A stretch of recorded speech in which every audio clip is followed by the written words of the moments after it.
ഉസ്ബെക്കിസ്ഥാനിൽ medical വിദ്യാർത്ഥിനി സാവരിയ ബസന്ത് കൊല്ലപ്പെട്ട സംഭവത്തിൽ ഇടപെട്ട് ദേശീയ വനിതാ കമ്മീഷൻ.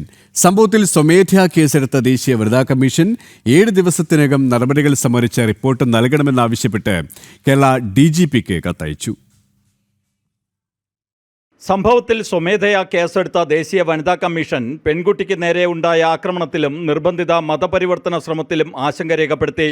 പെൺകുട്ടിയുടെ കൊലപാതകത്തിൽ അടിയന്തര അന്വേഷണം നടത്താൻ വിദേശകാര്യ മന്ത്രാലയത്തോടും താഷ്കണ്ടിലെ ഭാരത എംബസിയോട് ഏകോപനം ഉറപ്പാക്കാനും ആവശ്യപ്പെട്ട് കമ്മീഷൻ കത്തയച്ചു.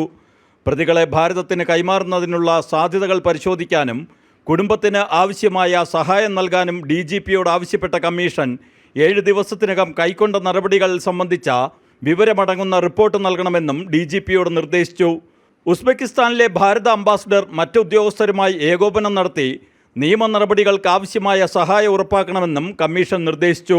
മരണത്തിനു മുമ്പ് യുവതിക്ക് നേരെ ശാരീരിക ആക്രമണമുണ്ടായെന്നും നിർബന്ധിത മതപരിവർത്തന ശ്രമം നടന്നെന്നുമുള്ള ആരോപണങ്ങളിൽ കമ്മീഷൻ അതീവ ആശങ്കയാണ് രേഖപ്പെടുത്തിയത്. നിയമപരവും നയതന്ത്രപരവുമായ എല്ലാ മാർഗങ്ങളും ഉപയോഗിച്ച് ഈ കേസിൽ നീതി ഉറപ്പാക്കാൻ ദേശീയ വനിതാ കമ്മീഷൻ പ്രതിജ്ഞാബദ്ധമാണെന്നും കമ്മീഷൻ അറിയിച്ചു. ജനം, ഡൽഹി.